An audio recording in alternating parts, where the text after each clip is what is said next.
Interested in more cinema of meaning? Each month we have an entire bonus episode available exclusively on our creator-owned streaming service, Nebula. So far we've talked about Sam Mendes' 1917, Doctor Strange in the Multiverse of Madness, and Stanley Kubrick's masterpiece, 2001: A Space Odyssey. In addition to those and any future bonus exclusive episodes, you'll also get access to our regular episodes ad-free and a week early when you listen on Nebula. The best way to get Nebula is with the Curiosity Stream bundle. You can learn more about that in the description below or go to curiositystream.com/cinema of meaning. You can even plug the Nebula feed into a normal podcast player and listen wherever you like. Sign up today to get more cinema of meaning and access to all the other great content on Nebula.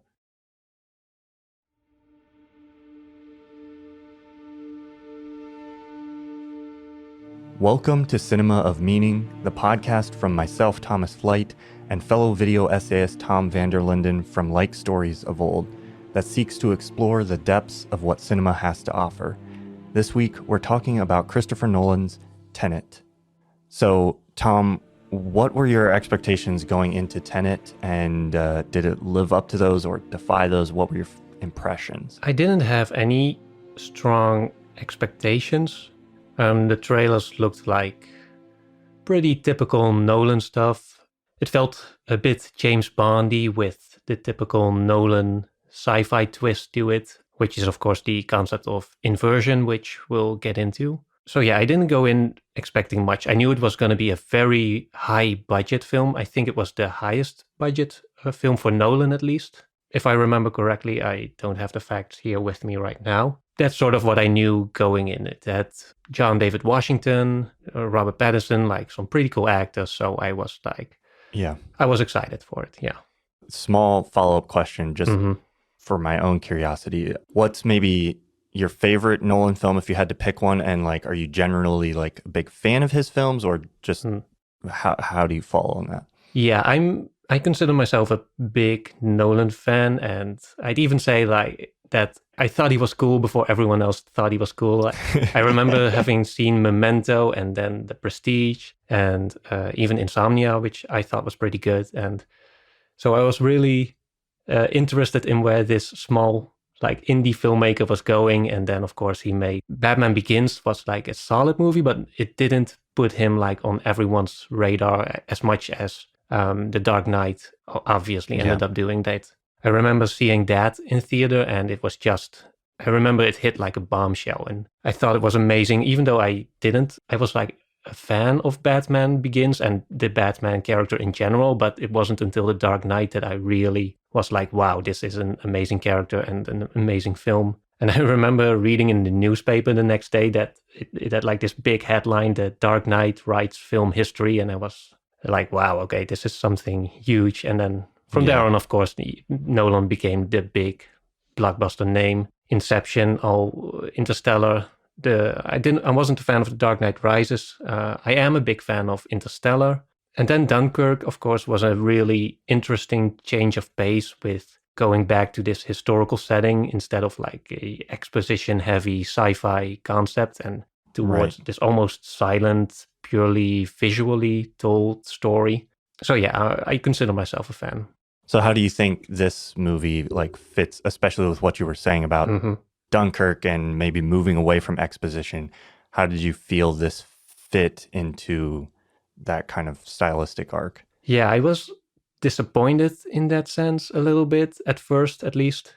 Sure. I think I've seen Tenet, like just to give you my general opinion, I've seen Tenet, I think 5 times now. The last time was last night. I keep coming back and forth a little, like the first viewing I was like confused and I didn't get it, but I was like, okay, maybe I have to see it again and then things will fall into place. But then the second time it made even less sense, and then the third time I sort of let go of trying to make sense of it, and I found some enjoyment in it that I didn't have before. But then the fourth time I was like, okay, maybe there's some parts that there's no excuse for this not making sense, and I really wished it made more sense in certain areas. Yeah. And then the fifth time, it's pretty much the same. Like, I think it's an entertaining film. I enjoy watching it. I think it has some cool set pieces. I really like the actors and the energy of it. I really like how, especially John David Washington, he brings like this physicality to it. Like when he's running, he's like really running, and and even his fight scenes are pretty incredible, especially the ones that have this sort of reversal or the inversed. Yeah. Spoiler alert, like fighting himself. Yeah. Other than that, compared to Dunkirk, especially compared to Dunkirk, I was hoping for a stronger visual story, like it's something that makes more sense visually. I thought it was a step back in that regard, like because Nolan was always criticized for being too exposition heavy and explaining things too much and not letting the sort of images speak for themselves. And then Dunkirk was almost without dialogue, and it was really surprising. I thought he was really pushing himself to tell this story without the crutches he had been relying on it. So in that sense, it felt like a step back to me. I'm not sure what are your thoughts on that in that matter. Well, people who watch my channel, I made a video about its exposition, or Nolan's kind of struggle with exposition in general. So I definitely think that exposition is a weak point for him, and I enjoyed seeing him take a step away from that in Dunkirk. And I agree that sort of the visual storytelling is the weakest part of this. I've seen it 3 times now. Last night was the 3rd time I watched it. And I had a slightly different arc from yours. I think the first time I watched it, I felt similar. I was like, this is fun, but it doesn't make any sense. Like, I had a great time. It might have been like I saw it in theaters and it was the first thing I had seen in like a year in a theater. So that was exciting. But I did enjoy the action. I enjoyed the set pieces. But I was also, I was confused, hopelessly confused. And again, and like you, the second time, I was hoping that on rewatching it, those pieces would fall into place. It would make more sense. And then I'd be like, oh, it's better than I thought. That didn't happen. I felt even worse about it. But on the third watch, I felt like I understood it a lot better this most recent time. I was able to make a lot more sense of what was going on. There's still elements that I think are needlessly confusing, but I felt like I understood like the function of what was happening and the general, like, these are the steps, this is the plot, these are the details of the mechanics of the world, those kinds of things. But what I felt like was still dissatisfying even on this third time, even though I maybe enjoyed it. I don't know if I'd say I'd enjoyed it the most, but I enjoyed it more certainly the third time than the second time. But what I still found unsatisfying was that element of just like visual storytelling. Like the biggest set piece at the end that should be this, it is the climax of the movie. Visually, it's very chaotic. It's hard to understand what's going on. And it's not just because of the inversion.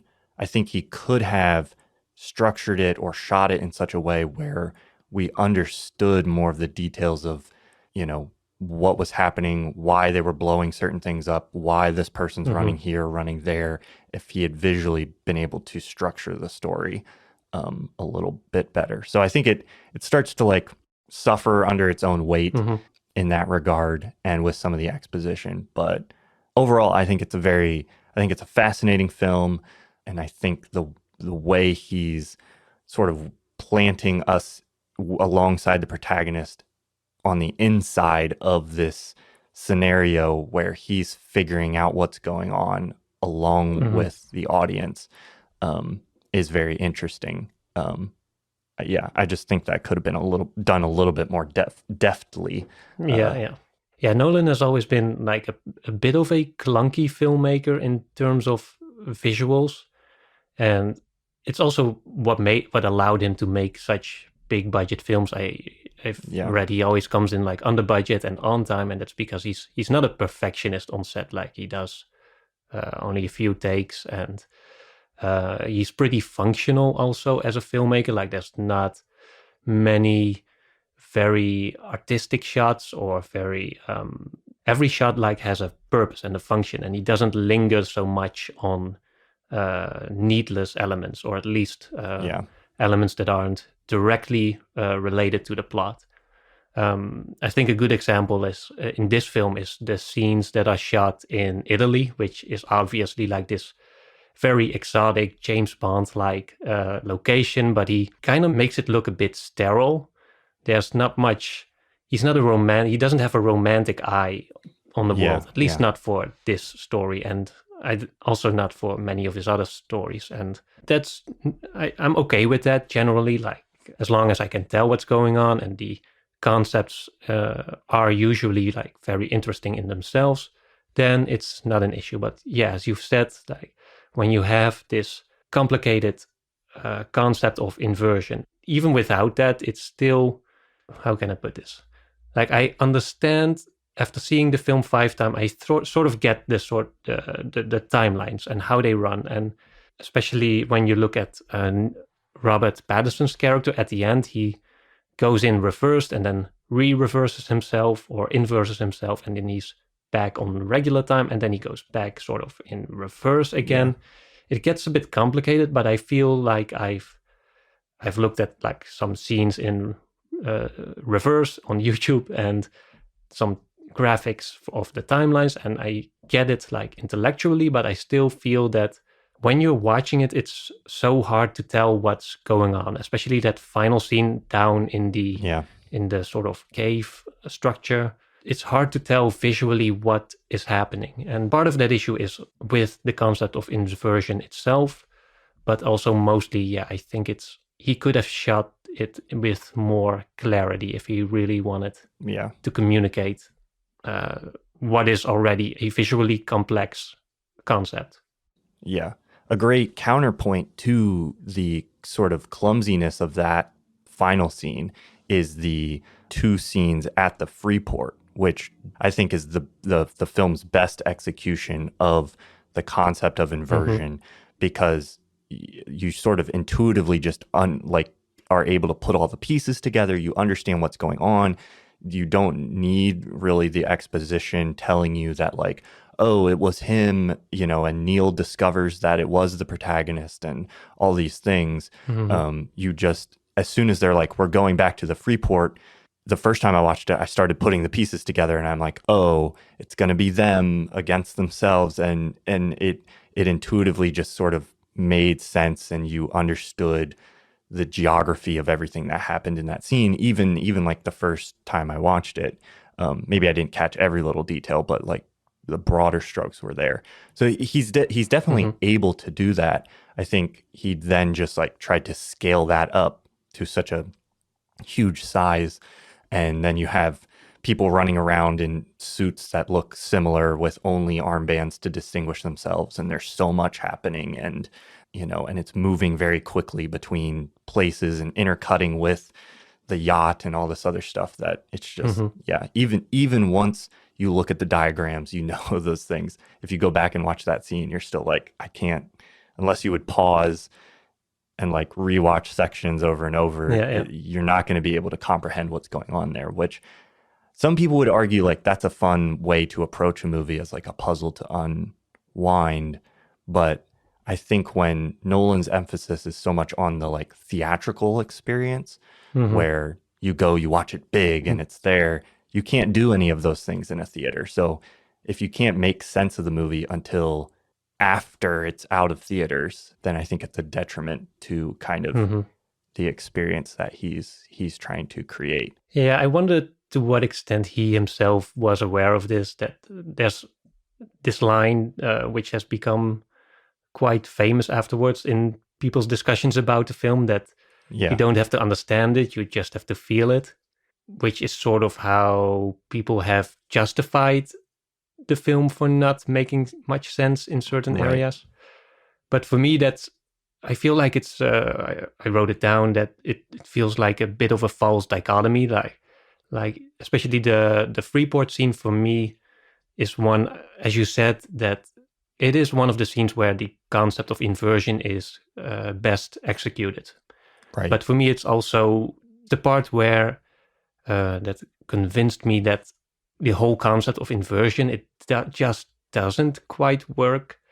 Like, even when I try to not understand it and just feel it, that there needs to be like a sort of connection between the two, because in that fight scene, I still find it very difficult to relate myself to either one of the characters, in the sense that I cannot see like who's punching who and who's like taking a hit, Right. or who is throwing a punch, because it's just it looks really cool, but it doesn't feel as visceral as a normal fight scene would, where you can clearly Yeah. tell, okay, this guy's throwing a punch, the other one's catching it, he's in pain right now. Yeah. Especially when you compare it to the earlier fight scene in the back of that kitchen, which is, I think, really well done, and you can really feel John David Washington's physicality in that one. Yes. And you can feel it in the Freeport scene as well, but it's more like, it feels more choreographed. Is that the word? Yeah. Yeah, it feels a bit more rehearsed, and we're trying to make it look like a reverse guy is fighting a regular guy, but yeah, it doesn't quite click for me, like on that visceral level. Like I cannot. Yeah. I have to like sort of squint my eyes and see like who's winning. Like is he Right, is he yeah. losing right now, or what's going on?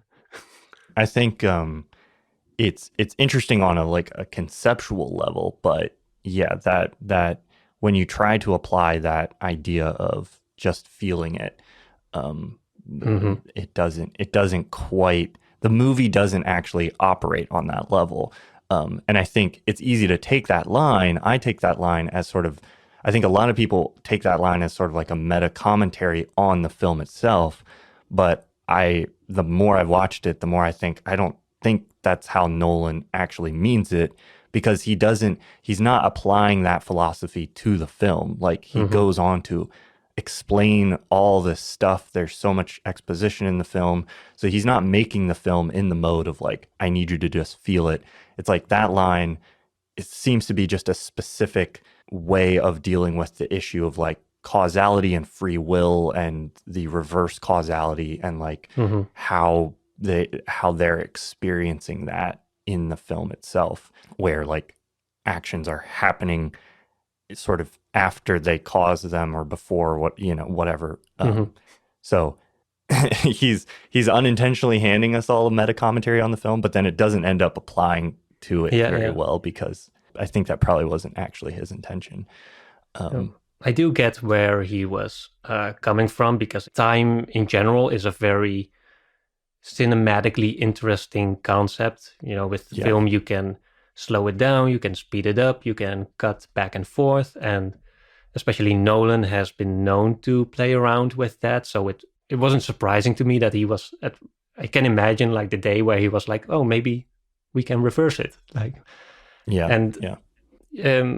I sort of get what was probably his initial enthusiasm about the concept, like, because reversed time is a very visual thing. It looks really interesting to see things, going in a different direction. And I was sort of on board with the concept when it was just reversed objects. But I think for me, when it became just too complicated is when they actually started inversing people. And when you have two sort of active agents, or like two beings with agency going in different causal directions, then it felt a bit like dividing by zero or something. It just I wonder to what extent Nolan sort of wrote himself into a corner when he probably realized at some point, like, okay, it's a very messy concept. Yeah. But he was probably like a few $1 million into production, and but I don't know yet. I feel like the way the movie could have potentially worked better would have been to lean heavier into that like unknowing sense of the characters, where things are just happening beyond their knowledge, and that's played to an extent in the film, but that's a big ask for such a large budget project. And in a sense, he's done that kind of thing a little bit in the past with like Memento is a little bit more in that space where the characters just doesn't know what's going on and is trying to figure it out. And you can kind of put the pieces together by the end, but there's also a lot that's just kind of nebulous there. Yeah, and the cool thing about Memento too is that it's already this sort of temporal pincer movement, as they talk about in Tenet, because it has it starts at the beginning and the ending, and it has the ending scenes, I think, going in reverse until the film meets in the middle. That's what I was hoping to see a bit more in Tenet.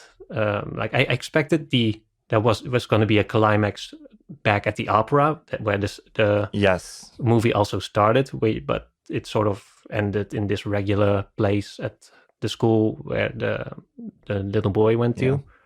So yeah, I think because the whole clue about the film is that the entire operation was the protagonist, or John David Washington's character, who doesn't have a name except protagonist. The whole thing was his operation, and he was sort of leading this temporal pincer movement.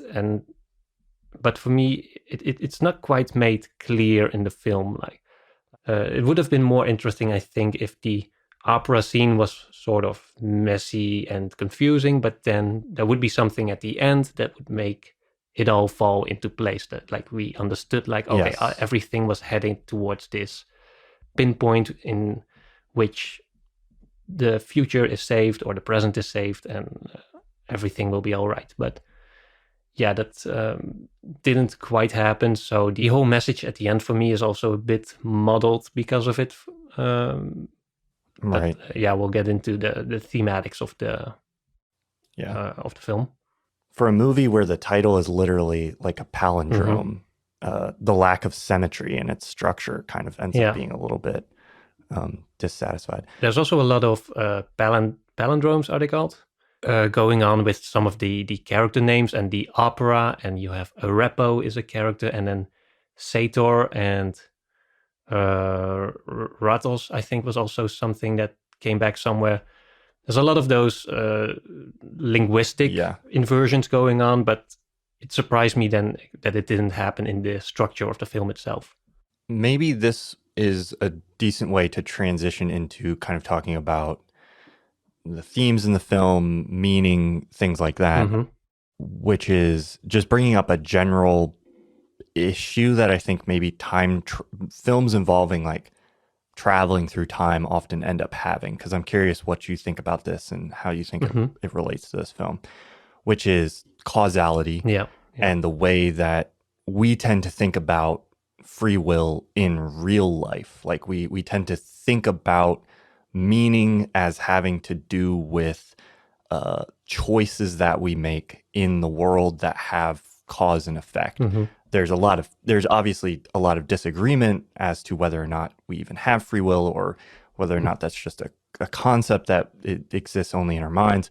But nonetheless, we tend to attribute meaning to the idea that we're making decisions, and then those decisions have a reaction. But then when you get into time travel films, you either have to sort of like break the grandfather paradox, construct your time travel in an unusual way where maybe there's branching multiverses or something, or you have to break causality, or you run into all these issues. And a lot of time travel films are constructed as a sort of like paradoxical, structure where people are traveling back into time, but then that's kind of like incepting, to use that word incorrectly, but like the structure of this film ultimately is sort of a closed loop. Like after the film ends, the protagonist is the one who goes back and starts Tenet, but then he's told about Tenet. So,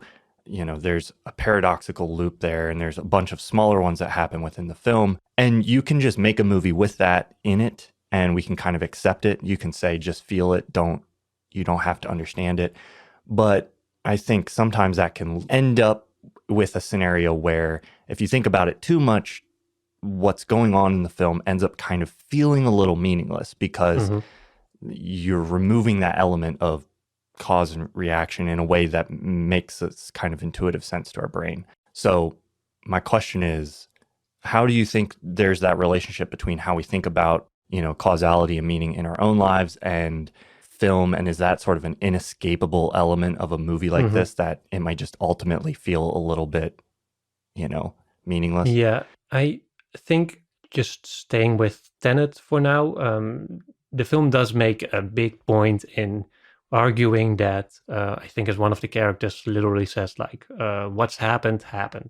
So cannot change anything, and which is also why ignorance is their greatest asset. Like if you don't know, you can probably. I'm not sure exactly what they mean with it. I think they meant it in the context that if you're ignorant, then you are more motivated to act maybe than you would have done if you had known sort of the consequences of whatever was going to happen.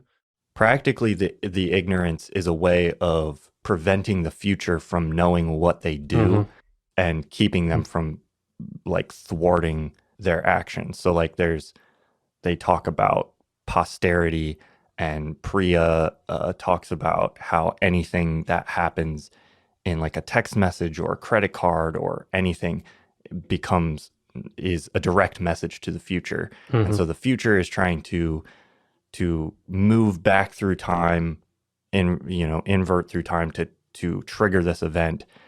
And they're using the knowledge they have of what these agents did to try to thwart them and pull off this sort of inversion maneuver. Yeah, exactly. Yeah. And so by keep maintaining ignorance, they keep the future from knowing, and therefore the people that they're fighting against, Sator, from finding out and knowing how they prevented the destruction. So on a practical level, that I think is the function of ignorance in the film, but thematically it also plays a role. Sorry, that was a tangent of what. No, that's I think that's a clever way to use a film's plot to circumvent some messy causalities a little bit. Because I was already, I think it was when I was rewatching it last night, I was coming at the scene where it was revealed that the bad guy would use the knowledge of the heist to go back in time and twist it to his advantage. But then, like a bit later, I was thinking, like, wait, if he goes back in time, then that's already happened to the ones who are experiencing it in regular time. So they communicate what he is already doing. And it sort of got me like stuck in this loop where, I realized it's probably best not to think too much about it on the logical level. But I think thematically, it's going to sound a bit boring, but I've always disliked the whole question about free will and causality, because I only see two outcomes. Like either the future is open and my choices matter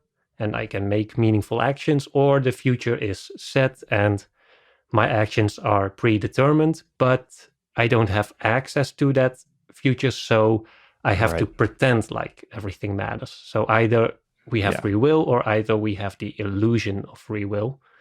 And I think that's the big hurdle that time travel stories almost always have, is that they sort of have to break that reality. They have to take away what is for us like that fundamentally unknowable thing, and they have to answer what essentially cannot be answered, in my opinion. And that's why you often see like either they can change something, but then it's either a parallel timeline or something like that to justify it, or it's a closed loop where you, as you see, often see where characters go back in time, and then it turns out it's actually going back in time that caused whatever it was they wanted to prevent in the first place, or something like that.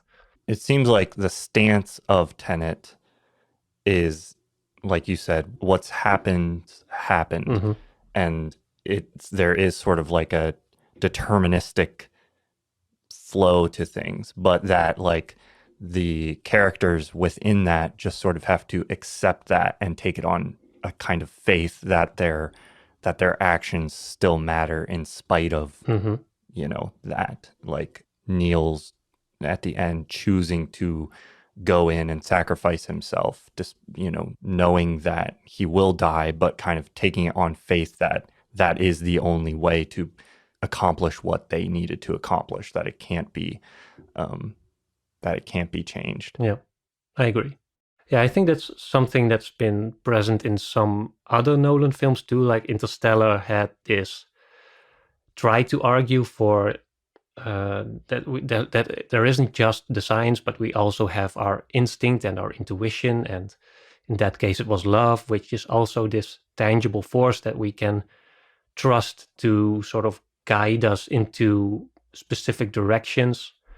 And I think in Tenet, it also came back a little bit, as you said, with Robert Pattinson's character, who at the end explicitly expresses that he has faith in the mechanics of the world. And I think one of the things that guides them is also something that the protagonist at one point says, like, or he questions, like, wait, if they're trying to destroy us, doesn't mean us being here now.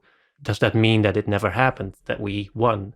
Right. So in that sense, there is a sort of underlying feeling that they've already won, like the universe it's going in the right direction, at least for them. Maybe not for the future, but at least for these characters in this present moment, it looks like they've prevented Armageddon because they're still there to prevent it. Which, as a result, I think it does make sense for the characters to have that blind faith in, as they say, the mechanics of the world, because they know it will, if they trust what needs to be done, then it will probably end up all right, if that makes sense. Yeah. I think if I was in their position and I had that amount of faith, that's like, oh, if I'm here, then we succeed, we're safe.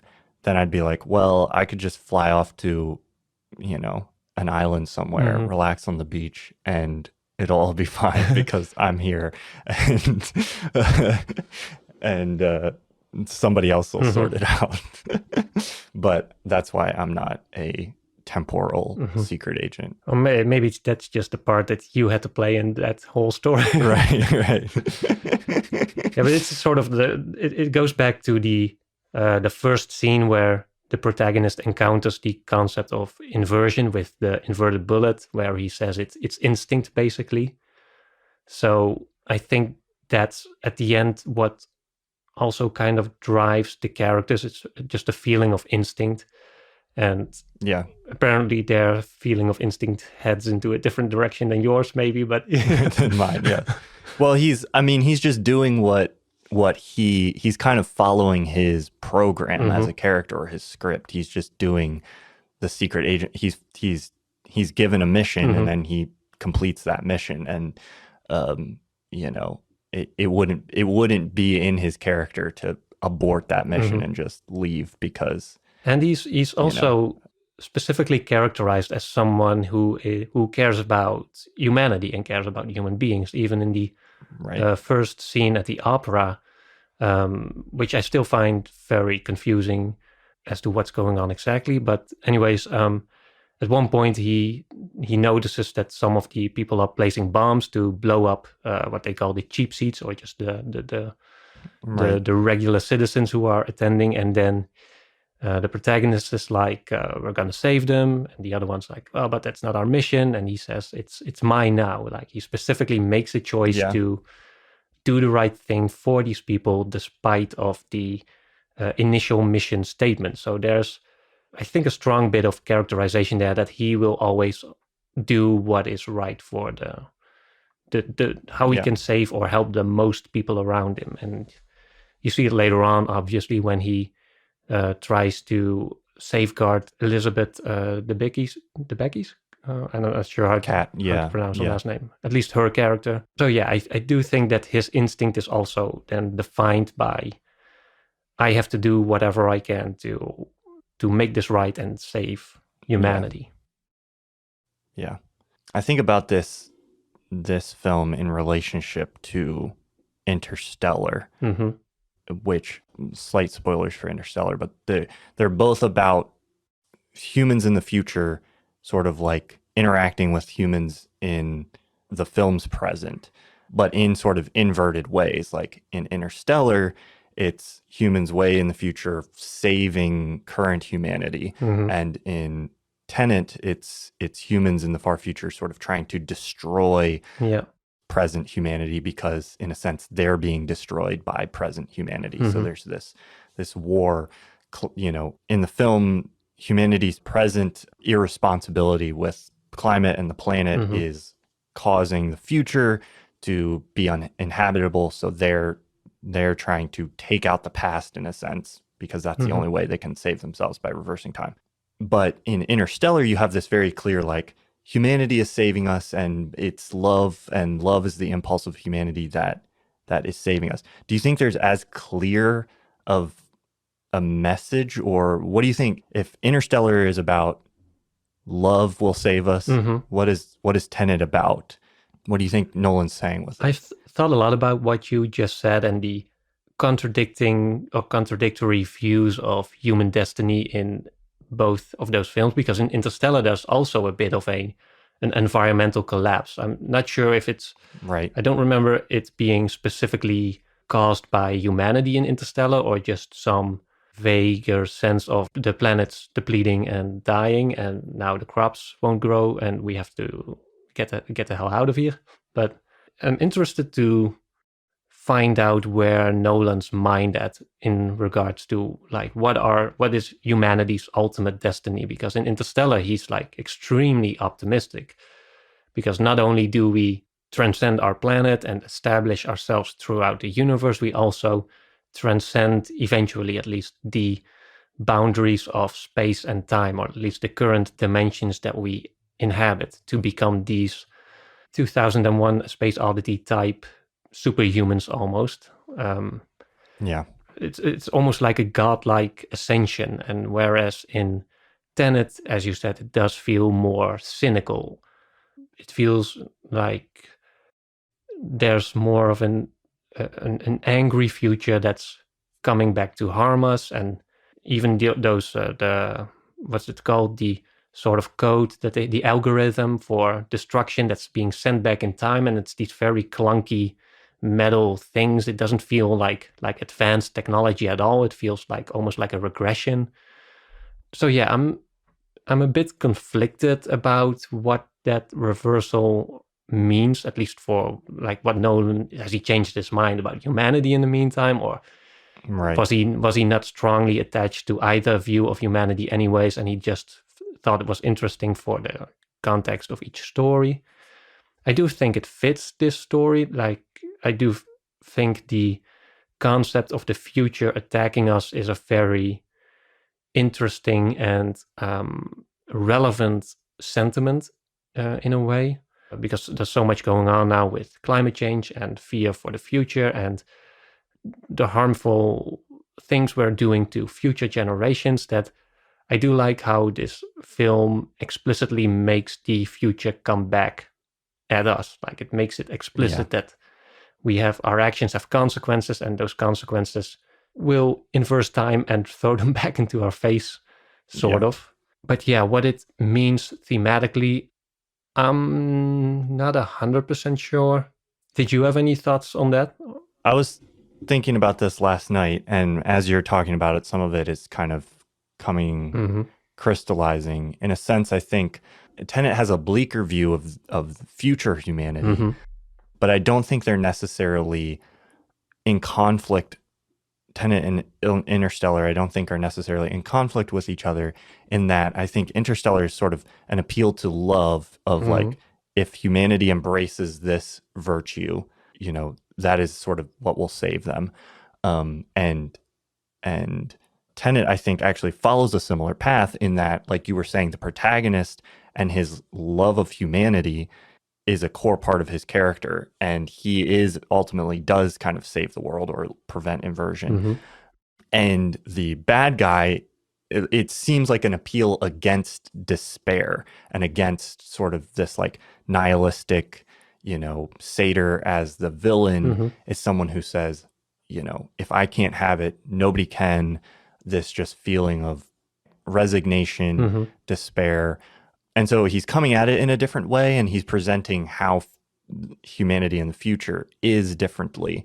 But I think in terms of how, like, which values and virtues he's exemplifying or kind of provoking the viewer towards, I think they still kind of fit together. Yeah, it's definitely interesting. I noticed that the bit about despair more vividly this time. That's a big part of Kat's arc, which is a part of the film that I like. She starts as, you know, being envious of the woman diving off of the dock. Hmm. She wants to get out. She has despair. Her and Sator talk about that in the scene where she holds a gun to his head and then he beats her. He says, "You have like despair in her eyes." And then at the end, when she confronts him, this is actually one part of the film, going back to the technical bits, where I think he's doing storytelling without exposition like really well. Hmm. Her whole arc is portrayed in this scene where she comes back and then she says, you know, it's repeating a line that Sator had said earlier, like despair scars over into anger, and her despair has turned into anger, and she acts against him. That, you know, sort of she's able to do it this time, and she becomes the woman who's diving off of the boat. She sort of fulfills that desire Hmm. that she has for herself, and she even like, you can see her even waiting to make sure she sees herself diving off the boat, because there's this sense in which, like, I don't know, that arc is just Hmm. very satisfyingly fulfilled. But there's an argument there against despair, and Sator really like encapsulates that despair. He's killing himself and taking everyone with him. He even says, like, my greatest sin was bringing a child into the world that I know will be destroyed. Hmm. And I definitely think there's a positioning of just like giving up, resigning to all of it, that, you know, Nolan is sort of making an argument against. Yeah, those are good points. I agree with Kat's character arc. Like, I thought that was really satisfying, as you said. Also, a bit like a classic bit of Nolan foreshadowing with the woman diving off the boat. Right. But, and yeah, we haven't talked about the villain as much.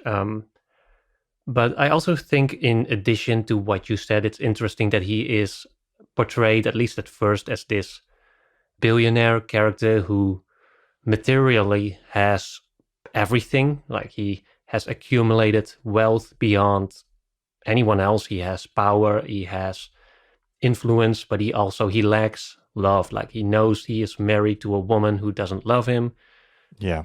and he basically he's still is bound to his physical body, which is failing him due to his cancer. He has all the money in the world, but it doesn't buy him health. It doesn't buy him a future. It doesn't buy him time. And that's, now that I think of it, also adds to, I think, the commentary of a bit of the, it does play a little bit into the climate change angle, like we're hoarding wealth right now, or at least the Yeah. Sador type characters, even though it doesn't add anything meaningful, and will probably only end in despair and resentment and jealousy also, or maybe the sort of envy that drives people to say, like, if you can't have it, then, or if I can't have it, then no one else can, which is this grandiose sense of entitlement also. And in that sense, the protagonist also stands out, because he, at the beginning, he has to pretend to be a billionaire, but he immediately kind of fails at it. Or at least Yeah. Kat immediately recognizes that he's just trying to be one of those people, even though he's clearly not, which I thought was pretty interesting. He is the quote unquote working man in that scenario, who isn't familiar with the ways or the appearances and behaviors of the super wealthy. Yeah. This probably doesn't hold up as strongly as a complete commentary on the nature of capital and climate change and that sort of stuff. It's Right. really just an undercurrent almost. But I do think it plays nicely into, as you said, the archetypal feelings of despair and faith, and the will to go on and to make an effort and to stand for what you believe in, and to act to try and make it happen. There's this sense of like almost in the present struggling with ourselves to prevent the bomb. Like a line they say Hmm. is like, they talk about the bomb that didn't go off at the end, Hmm. and nobody knowing about that. And the sense in which I think towards, maybe it's commentary on climate, that preventing climate change being a very like unromantic notion, because it involves like difficult actions taken now to stop something that hasn't even happened yet. And there's a sense in which we're struggling with ourselves and struggling against the tendency towards, accumulation of wealth in order to do that. I don't know how clear that message is, but the ingredients of that message are definitely there.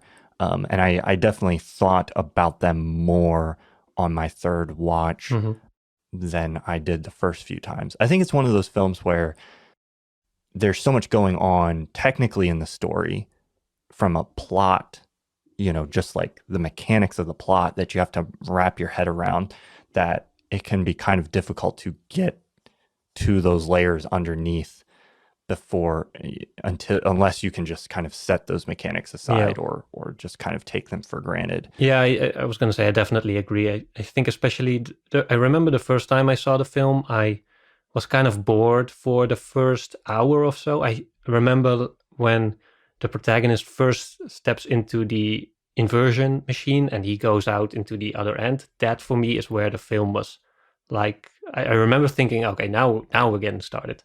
Yeah. And because at first there's a lot of plot, like a subplot about the forged painting or that Sador holds over Cat, even though it doesn't make sense because he's so wealthy and violent. Like, why does he need this ace in the hole or something? He can just he has her in a grip on the virtue of his power and ability for violence alone. But then again, it does play into how the plot works out. So I can get from, okay, it was necessary to get from A to B and from B to C. Right. But yeah, it definitely could have been, I think the film could have been shorter and it could have been more clearer. But I was also thinking about what you said about the bomb that didn't go off, is that it also kind of plays into the things we take for granted. Like in the film, there's this whole sense throughout the film, especially when on rewatch, is that they've already won, like at the beginning, because the world is already, as we've talked about, like if Armageddon had happened, then none of them would have been there to prevent it, and all of it would have been ended already. So the fact that the world exists is already this fact that this victory almost that we take for granted, because it's difficult to see the bomb that didn't go off. Yeah. And you see it also a bit with especially with the pandemic right now, and we'll probably see it with climate change, that whenever the measures we do to prevent those things from happening, they're not as perceivable as the things that do happen. Yeah. Like I remember there was in my country, the Netherlands, there was a press conference where one journalist or a reporter remarked at the end that the prime minister was kind of in a tough spot, because if something bad had happened, like the infections would go up or hospitalizations would have gone up, then people would have been angry because we didn't do enough. But if they had acted like in a more extreme way or taken more measures, and then people would also have been angry, because then there wouldn't have been something bad that would have happened, and the results wouldn't have been perceivable. So it was this kind of catch-22 where there was no right course of action in that sense. Like, you do too much and people will think you were overly worried, and you do too little and then you didn't do enough. And I think that at least in the context of Tenet, it sort of plays into the whole story, like because if the bomb had gone off, there would be no one there to, at least not in that story. Yeah. The whole film, the reality would have been wiped out, including Cat's son, which is still it's my favorite bad line of expository dialogue from any Nolan film, probably. When I watched it last night, it was the first time my wife had watched it. She watched it with me, and that line came along and she just laughed, and I was like, I do not understand how that one went into the edit. Yeah. At some point I made fun of the line where somebody's explaining why he can't breathe regular air through his lungs or something. And the one prop exposition character who never shows up again is like talking to the protagonist, and he's like, what would happen if something, takes place? And she's like, annihilation. And he goes, that would be bad, right? And I was like, that's such a dumb line. And then everybody in my comments were like, it's a joke, it's dry humor or whatever. And I was like, I think that one might be a joke, but I was maybe. like, I can't be sure when that other line also exists. And it's pretty clearly like not a joke, just a terrible line. But yeah, I do think that John David Washington, he got some subtle humor in there. He had some. Yeah. I think Nolan is pretty underrated for making low-key jokes throughout all of his films. But yeah, where were we on the thematic stuff? I think we've talked about most of what I saw in it thematically. Climate.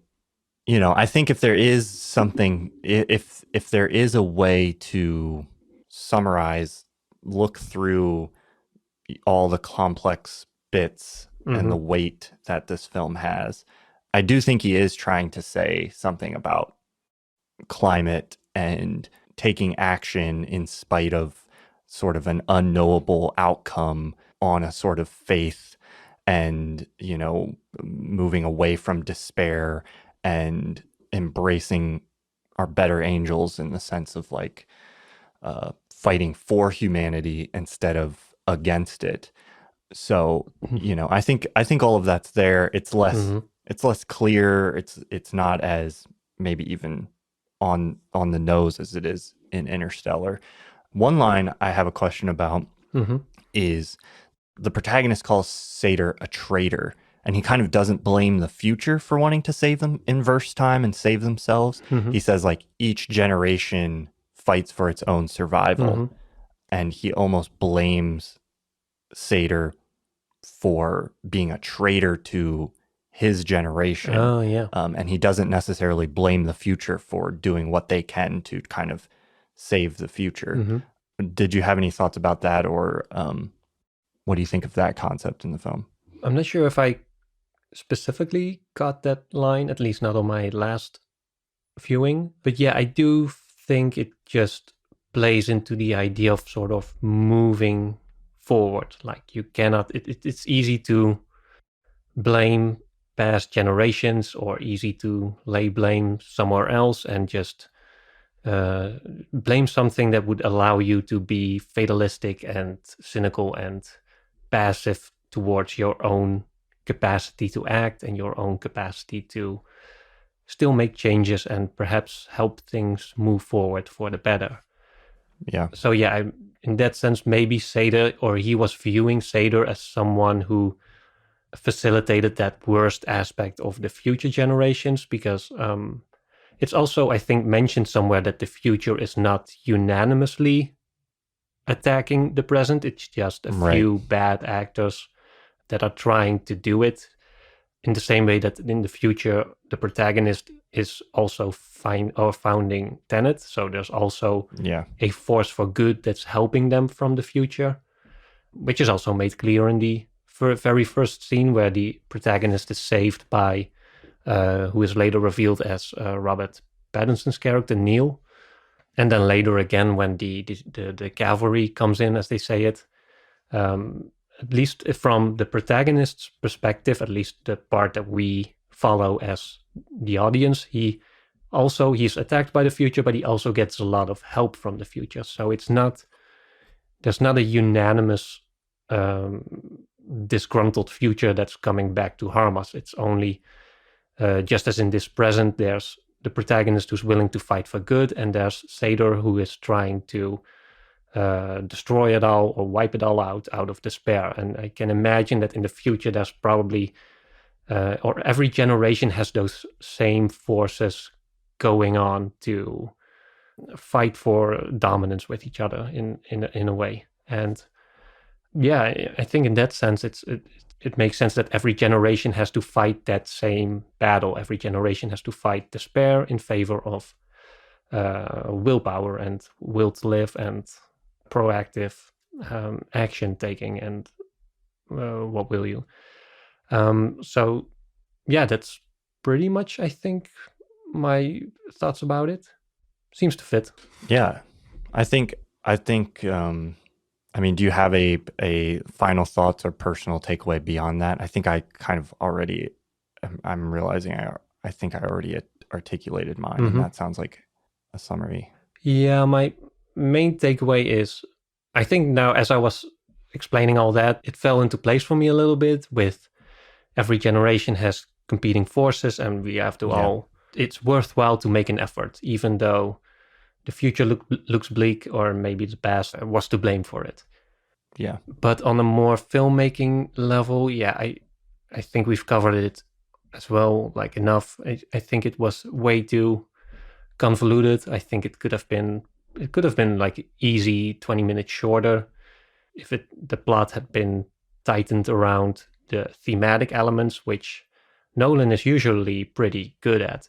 But this one felt more like, at times, like Dark Knight Rises, where there were some thematic elements, but they felt more like window dressing for what was really like a needlessly convoluted plot also. Yeah. But yeah, I'm glad he made it. I think it seemed like one of his passion projects, and I always enjoy standalone films that are not based on, especially nowadays, that are not based on existing franchises or comic books or whatever. Yeah. So I'm glad it did well also. At least I think it did pretty well considering the pandemic that was still going on. It opened fairly roughly, at least here, but I don't know. Maybe I think maybe over the long run, it's managed to do all right. But yeah, I agree. I think I'm glad it exists. I had a lot of fun watching it the 3 times that I have. I think it's hard to be super mad at a movie that, you know, I've like willingly watched so many times. Yeah. But I think I'm extra critical of Nolan because it often feels like he's like so close to making something that would be like truly like incredible, like one of the great films. But then it just sort of crumbles under its own weight a little bit, or, you know, he misses it in a few places. And this was one of those. So I enjoy it. There's a lot of elements that I like. I think thematically there's interesting stuff going on. But yeah, ultimately I agree that there's just a bit too much complexity, and in ways that it could be like, I think about one of the little examples is like the whole concept of heat transference in the body reverses when you're inverted. And so like he bursts into flames, but he actually gets pneumonia. It's like you're inventing this whole concept. It doesn't actually exist. So that's just something he tacked on there as like a bonus thing, and it doesn't come into play anywhere else in the story. It's just like a little thing, and those little tiny things kind of add up to make it an already complicated film that's hard to wrap your mind around, like needlessly complex, I think. So yeah, imperfect, but I'd much rather watch Nolan make a very interesting imperfect film than some of the other just same stories recycled over and over again that we get. So yeah, I was also going to add as a final note that if I sound critical of a film, then it's usually because I was invested and interested and I wanted it to stick the landing or just be a little bit clearer or better. Because when you have like an average or like an all over bad film, then I usually do not even care enough to talk about it. Like, yeah, same. It leaves my brain as quickly as the film's runtime. So yeah, that's also the reason that I wanted to discuss Tenet, because I think it's a film with potential and a film with unique qualities and a film that offers entertainment, but also an interesting example of how it doesn't always work. And I think that's also a good sign of like a good bad film, to sort of put it that way, is that you can still learn something constructive about it from in filmmaking terms. You can a good bad film also still reveals like interesting insights or thoughts or whatever. So yeah, I'm glad we got to talk about it. Last question to end on: do you think Neil is Max Sater's son? I thought so at first. I've seen it discredited somewhere or debunked. I'm not sure how, but if it was, I think it would have been a missed opportunity to not make it clear. Like, especially Nolan is so well known for doing endings right. I think he often ends with this monologue or some twist coming together, like in The Prestige, or at least with some emotional note, as in Inception, where you have the Hans Zimmer time blasting off, and it ends on. His films always tend to end on a high note, which is something that I was also missing here. It just sort of adds or ends with this strange elimination of the arms dealer and the protagonist sort of just sitting in the back of the car. And Yeah. I wish that there could have been a bit more about like a bit more of an emotional note. I think the soundtrack could have done more work there, because overall we haven't mentioned it, but I really liked the soundtrack. But I wished it had like that, at least one emotional track that got my emotions moving a little bit more than they did at the end. That was another critique that I had, not to tack things on at the end here, but I think I struggled to connect with anybody except the dynamic between Neil and the protagonist. I think was really well done. Like, there is some emotion there, especially the second time you watch it, sort of the significance, like watching them meet for the first time, and that whole concept of like Neil already knowing the protagonist, and then also watching them say goodbye to each other, knowing that like it's only the end for one of them, is such a great concept. But then like, I don't really understand the relationship between the protagonist and Kat, and then Kat's son is just, Kat feels kind of emotionally empty because her son is just sort of a line of exposition. So that's something I think that could have made it a little bit more engaging as well. I haven't seen the videos debunking the theory about Matt, but I was looking at the film script, because I wanted to see some lines that I had missed last night when I was watching it. And I found this bit where I don't know if it's a concept that maybe he was planning and then they cut it out. Sator says, "My greatest sin was to bring a son into the world I knew was ending. Do you think God will forgive me?" And then the protagonist says, "For killing your son? No." And Sator says, "He should understand he killed his own." And then it cuts to Neil in the final scene going towards the inversion in like underground. And in the final version of the film, that line is cut out. Sator doesn't say. It just cuts off at, "Do you think God will forgive me?" And he doesn't say about that thing about his son killing his own life, I guess, is what he's implying there. So I thought that was interesting. That would have, in my mind, that would have been a definitive clue. That would have been like, he is, because especially combined with that edit, you're sort of insinuating that Neil is willing to take his own life, kind of connecting him to Sator's son in an interesting way. But then it also implies that Sator knows somehow that Neil died, which I guess that Sator is future Sator at that moment, coming back after those things have already happened. So maybe he would know that. I don't know how he would have. So maybe that was just too much and it got cut out, but I just thought that was interesting. Yeah. I also, lastly, like, I still think it's a very funny image to think that, because Neil died in inverse mode, right? So he was inversed, I think, when he... Yes. So I was thinking like weeks before the events of that scene, that would be like a decomposed body right there that's sort of slowly recomposing before it suddenly resurrects. There's a whole bunch of those little things that just make the concept quite make sense. Yeah, but it do make it a bit funny. Like, probably more funny than it was meant to be. Supposed to be. Yeah. That's Nolan's dry sense of humor for you. All right. Well, I think that's all we have to say about Tenet. If we got into theories, we could probably go for another 30 minutes, but that's not what this podcast is about. It's about cinema of meaning. Thank you everyone for listening. If you enjoyed the show, please check us out on our creator-owned streaming service Nebula, where you can listen to all of our episodes a week early. Right now, the best way you can get access to Nebula is by signing up for CuriosityStream, which comes with a free Nebula subscription. To learn more about that, just follow the link in the show notes, and we'll see you again next time.